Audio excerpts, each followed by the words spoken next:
اتنا کٹ رہا ہے، اتنا کٹ رہا ہے، اتنا کٹ رہا ہے، اور پھر بقرعید کے 3 دنوں میں دیکھو اور پھر حج میں دیکھو، ختم ہونے کا نام بولو بھائی نہیں لے رہا. یہ ہے کوانٹٹی کے اعتبار سے برکت، اور کوالٹی کے اعتبار سے برکت دیکھو. جو طاقت صحت اللہ نے ان 4 جانوروں کے گوشت میں رکھی ہے وہ کسی اور کے گوشت میں نہیں ہے.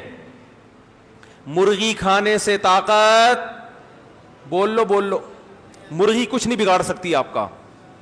ان مرغیوں میں دم ہی ختم ہو گیا. یہ آپ کو کیا، آپ ان کے خلاف جتنا بھی احتجاج کرو یہ کچھ نہیں کرے گی. بکرے کے خلاف بولنے سے پہلے سوچنا. صحیح بتا. روحانی برکت بھی ہے. میں اکثر ایک مثال دیتا ہوں نا، وہ ہم جب چھوٹے بچے تھے تو شعیب اختر تھا بہت فاسٹ بالر، تو اس کی بالنگ کا سنتے تھے. میں تو نہیں دیکھتا تھا اس وقت ٹی وی، تو سنتے تھے بہت فاسٹ بالر ہے. تو اس دور میں انڈیا کے کسی شعیب اختر، کیا میں نے بولا، ایکٹر بولا، ایکٹر نہیں، کھلاڑی. انڈیا کے اس دور میں کسی کھلاڑی کا انٹرویو آیا کہ پاکستان کے پاس اتنے فاسٹ بالر ہیں، آپ کے پاس کیوں نہیں ہے؟ تو انڈیا کے اس کھلاڑی نے کہا کہ شعیب اختر گوشت کھاتا ہے، ہم گوشت، بولو بھائی، نہیں کھاتا. واگا بارڈر پہ چلے جاؤ، گوشت کا سبزی سے مقابلہ آپ کو نظر آئے گا وہاں. میں 2 دفعہ واگا بارڈر پہ گیا ہوں.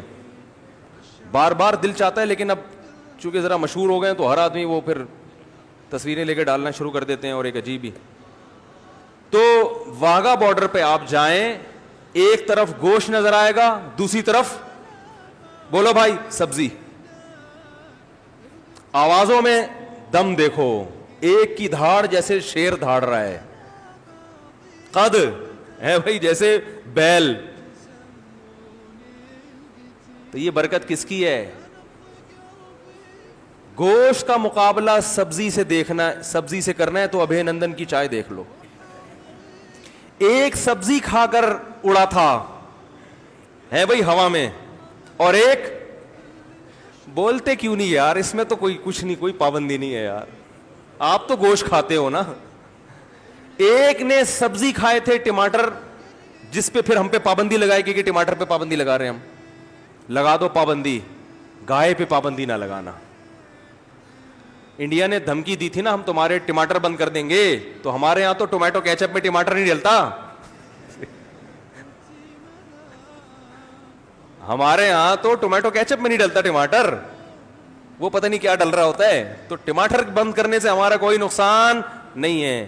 انڈیا سے جو گائے آ رہی ہیں اور وہ بیل آ رہے ہیں نا، جو ہندو نہیں کھاتے، یہ آپ بہت اچھا کرتے ہو، بہت اچھا. آپ گائے کو اپنی ماں سمجھو، گائے کی سیوا کرو، سجدہ کرو گائے کے سامنے، ہمیں کوئی اعتراض نہیں ہے، کیونکہ آپ کھاؤ گے تو ہمارے لیے کھانا مہنگا ہو جائے گا تھوڑا سا.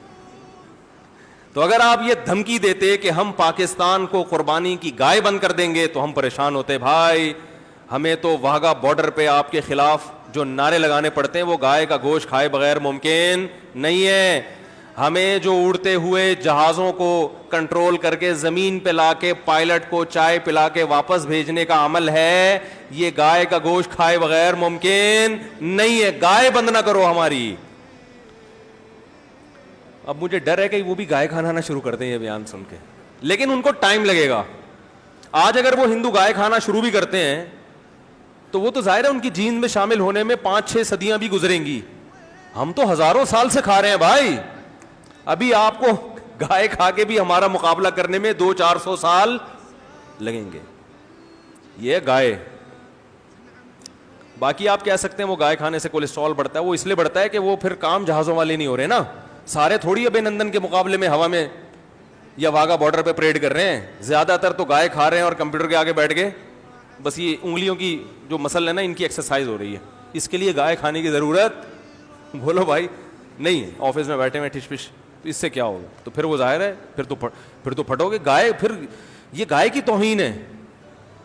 یہ جو گائے کا گوشت کھانے سے کولیسٹرول بڑھتا ہے یہ گائے کے گوشت کی توہین کی وجہ سے بڑھتا ہے. کیا آپ نے بڑا گوشت کھایا، کام بڑے نہیں، کام چھوٹے چھوٹے، مرغیوں فارمی مرغی جیسے کام کر رہے ہیں آپ، اس لیے کولیسٹرول بڑھتا ہے، ہارٹ اٹیک ہوتا ہے. بڑا گوشت وہ کھائے جو کام کیا کرے, بڑے کرے, جو فضاؤں میں جہازوں پہ قبضہ کرے, پائلٹوں کو آسمانوں سے نیچے اتارے, اور پی آئی اے کے جہاز لے جا کے, اللہ کی پناہ یار, یہ بھی ہمارے ہی یہاں ہو رہا ہے. اس میں گائے کا قصور نہیں ہے, یہ پی آئی اے والوں کا ذاتی قصور ہے. بہرحال کیا بات چل رہی تھی, کہاں سے کہاں نکل گئی. تو قربانی پہ بات چل رہی تھی. دیکھو ابے نندن کی چائے کا جب بھی قصہ آتا ہے نا, مجھے ایک بات بہت اچھی لگتی ہے, میں دوبارہ ریپیٹ کروں گا اس کو, کہ ایک آدمی کو ہوا سے اتارا, چائے پلائی, نہلایا دھلایا, اچھے کپڑے پہنائے اور عزت کے ساتھ واپس بھیج. بہت زبردست کام ہو گیا ہمارے لیے. اب اس پہ میں بات کروں گا تو پھر بات بہت لمبی ہو جائے گی. ہمیں انڈیا کے لوگوں سے کوئی بیر نہیں ہے, ہمیں انڈیا کے کنٹری سے بھی دشمنی نہیں ہے. ایز اے کنٹری دنیا میں بہت سارے, اور انڈیا سے تو ہمیں اس لیے بھی نہیں ہے کہ انڈیا تو ہماری مٹی ہے, جہاں ہمارے ماں باپ دادا پیدا ہوئے وہاں پہ, اور کراچی میں تو زیادہ تر لوگ ہیں ہی وہ جو انڈیا سے ہجرت کر کے یہاں ہیں. تو ہمیں نہ انڈیا ایز اے کنٹری برا لگتا ہے, بلکہ ہم میں سے کراچی میں جو اردو اسپیکنگ ہے ان کی تو بہت سو کی جائے پیدائش انڈیا ہے, بہت سو کے والدین صدیوں وہاں رہے ہیں, تو کیسے نفرت کر سکتے ہیں انڈیا سے بھائی. نہ ہمیں وہاں کی عوام سے نفرت ہے, لیکن انڈیا کی جو موجودہ گورنمنٹ ہے وہ انڈیا کو بھی تباہ کر رہی ہے اور انڈیا کی عوام کو بھی دنیا میں رسوا کر رہی ہے. تو گورنمنٹ کی جو پالیسیاں ہیں نا وہ قابل اعتراض ہیں.